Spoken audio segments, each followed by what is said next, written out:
Hello everyone. हम आज इस वीडियो में फैंसी और इमेजिनेशन ये कोलरिज की दो टर्म्स है, उनके बारे में डिटेल में जानेंगे और उनके बीच का डिफरेंस समझेंगे। कोलरिज ने फैंसी एंड इमेजिनेशन की कॉन्सेप्ट द बायोग्राफिया लिटरेरिया, जो कि उनकी ऑटोबायोग्राफी है, उसमें इंट्रोड्यूस किया। कोलरिज से पहले बहुत सारे क्रिटिक्स फैंसी और इमेजिनेशन को ऑलमोस्ट सिनोनिमस समझते थे। उन्हें फैंसी और इमेजिनेशन में कोई भी डिफरेंस नहीं किया, वो उसे एक ही चीज के लिए दो वर्ड है ऐसा समझते थे। तो Coleridge is the first critic to distinguish between them and define their respective roles. Coleridge पहले ऐसे क्रिटिक है जिन्होंने फैंसी और इमेजिनेशन के बीच डिफरेंस बताया है। कोलरिज ने अपने बायोग्राफिया लिटरेरिया में जो 4th चैप्टर है उसमें फैंसी और इमेजिनेशन को डिफरेंशिएट किया। उसने कहा fancy and imagination are not two names with one meaning but are two distinct and widely different faculty. और 13th चैप्टर में उन्होंने जो इमेजिनेशन के दो काइंड्स है, प्राइमरी और सेकेंडरी, उसमें डिफरेंस बताया है। मैंने प्राइमरी इमेजिनेशन और सेकेंडरी इमेजिनेशन पे वीडियो बनाया है, उसका लिंक डिस्क्रिप्शन बॉक्स में है, प्लीज चेक इट आउट।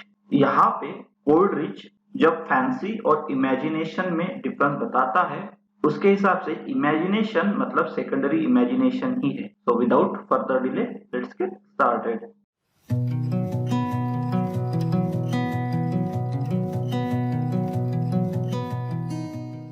तो हम फैंसी और इमेजिनेशन का डिफरेंस कुछ पॉइंट्स के जरिए समझेंगे। सबसे पहला पॉइंट है superior and inferior. According to Coleridge, imagination is superior than fancy, क्योंकि इमेजिनेशन क्रिएटिव होती है और फैंसी क्रिएटिव नहीं होती।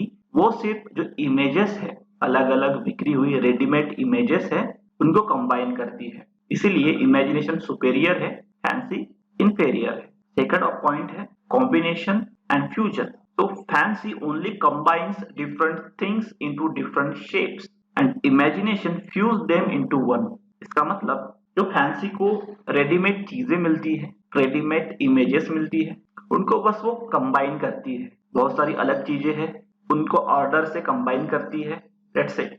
उससे ज्यादा फैंसी कुछ नहीं करती। लेकिन इमेजिनेशन जो चीजें हैं उनको फ्यूज करती है, उनको एक करती है। फैंसी में जो अलग अलग इमेजेस या फिर चीजें एक की जाती है, उनको ऑर्डर में कंबाइन किया जाता है, वो अपनी main entity, main characteristic retain करते हैं। उनके पास वो मेन कैरेक्टरिस्टिक रहते हैं और जब वो चीजें अलग की जाती है फिर भी उनके पास जो पुरानी वाली कैरेक्टरिस्टिक है वो रहती है। लेकिन इमेजिनेशन में एक बार फ्यूज होने के बाद अलग अलग चीजें अपने पुराने वाले कैरेक्टरिस्टिक खो देती है, अब वो कुछ नई चीज बनती है। हम कह सकते हैं कि fancy is like a mixture and imagination is like a compound. Compound में फॉर एग्जांपल आप ले लीजिए H2O। यहाँ पे हाइड्रोजन के 2 एटम है और ऑक्सीजन का 1, दोनों गैसेस है।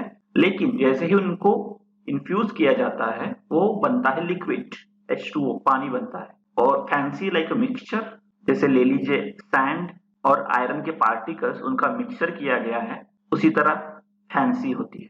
तो नेक्स्ट ऑप्शन है mechanical operation and mysterious power. Fancy was concerned with the mechanical operations of the mind, while imagination, on the other hand, is described the mysterious power।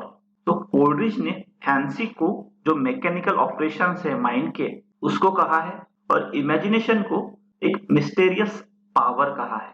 इसको समझते हैं। फैंसी माइंड के जो mechanical operations है, mechanical काम है, like reasoning करना, math solve करना, वैसी ही फैंसी एक पावर है।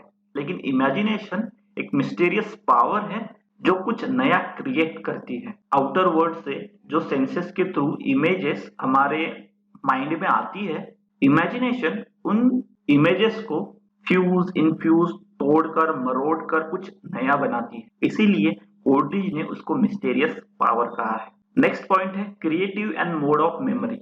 Imagination creates new shapes and forms of beauty by fusing and unifying the different impressions it receives from the external world।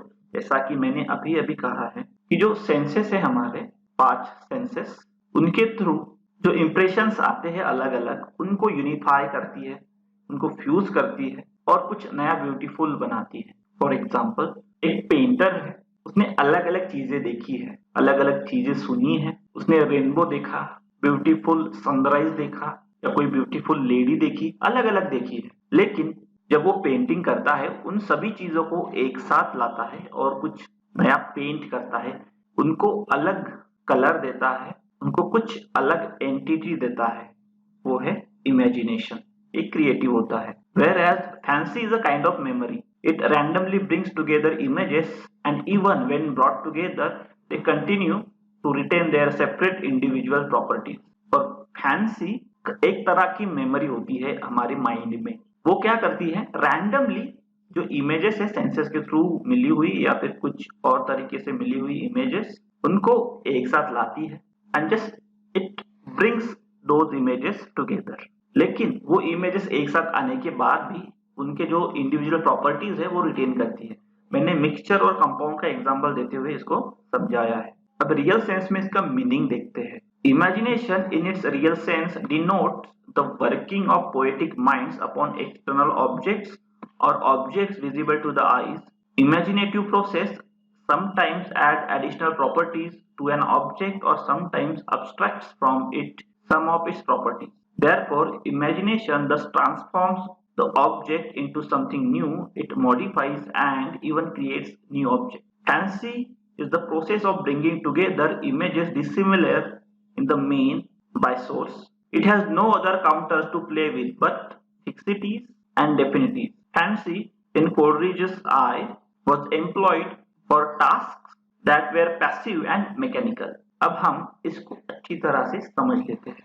तो इमेजिनेशन रियल सेंस में जो पोएटिक माइंड काम करता है ऑब्जेक्ट्स पे, विजिबल ऑब्जेक्ट्स पे, उसको कहते हैं। जब इमेजिनेटिव प्रोसेस शुरू होती है तो हमारा माइंड जो ऑब्जेक्ट होता है उसके अंदर की कुछ क्वालिटीज एक तो निकालता है, नहीं तो उसको कुछ एडिशनल क्वालिटीज देता है।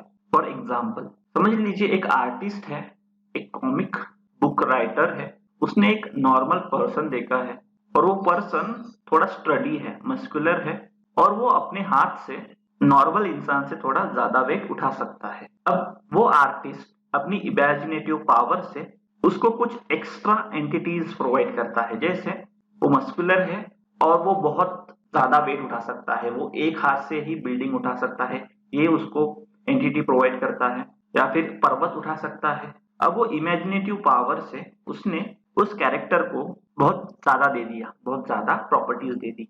वैसे ही जैसे इमेजिनेटिव पावर से सुपरमैन क्रिएट किया गया, शक्तिमान क्रिएट किया गया, ये एग्जाम्पल इमेजिनेशन के ही है। और इसीलिए कहा गया है इमेजिनेशन दस transforms the object into something new, it modifies and creates new object. इसलिए इमेजिनेशन से ही जो ऑब्जेक्ट है उसको एकदम कुछ नया में ही बदला जाता है या फिर कुछ नया ऑब्जेक्ट क्रिएट किया जाता है, लाइक दैट कॉमिक बुक।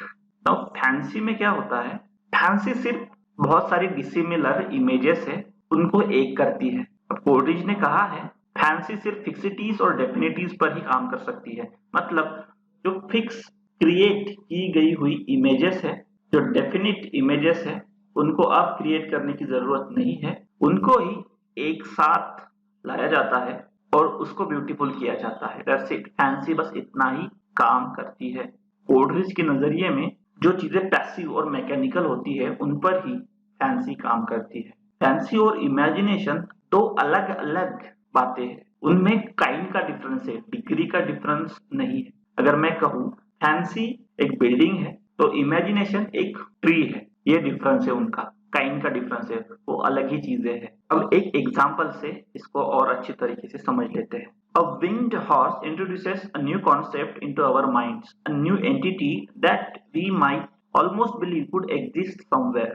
जो winged horse है, जैसे हरक्यूलिस के पास था उड़ने वाला घोड़ा जिसके पास पंख होते हैं, हम शायद उसको बिलीव कर लेते हैं कि हाँ ये हो सकता है। और माइथोलॉजी में इसके एग्जांपल्स दिए हैं, जैसा मैंने अभी भी कहा हरक्यूलिस के पास उसका एक सफेद घोड़ा था विथ विंग्स, तो हम बिलीव कर लेते हैं और वो नई कॉन्सेप्ट हमारे माइंड में आती है, उड़ने वाला घोड़ा, और वो इमेजिनेशन है क्योंकि वो इमेजिनेशन से ही क्रिएट किया गया है। लेकिन समझ लीजिए एक लैब है, लैब में एक और उस चूहे के ऊपर 2 इंसानी कान लगा दिए। दोनों चीजें अलग अलग थी, उनको बस एक साथ जमा किया गया, इसे फैंसी कहते हैं। मैं और एक एग्जांपल देता हूँ। जो मूर्तिकार है उसने अपनी इमेजिनेशन से एक बहुत ही अच्छी मूर्ति बनाई, वो इमेजिनेशन है। अब उस मूर्ति को एक टेबल पे रखा गया, उसको डेकोरेट करने के लिए उसके पास और ब्यूटीफुल चीजें रखी गई, जैसे फ्लावर रखे गए, कुछ और पॉट रखा गया, उसके पीछे लाइटनिंग की गई। अब ये चीज है फैंसी की, क्योंकि सभी चीजें अवेलेबल थी, कोई भी क्रिएट नहीं करनी पड़ी, एक एक करके रखा गया, वो है फैंसी। तो आज के लिए इतना ही। आई होप कि आपको यह वीडियो पसंद आई होगी। अगर आपको यह वीडियो पसंद आई है तो प्लीज इस वीडियो को लाइक करें, शेयर करें और हमारे चैनल को सब्सक्राइब करें। Thanks for watching and stay connected.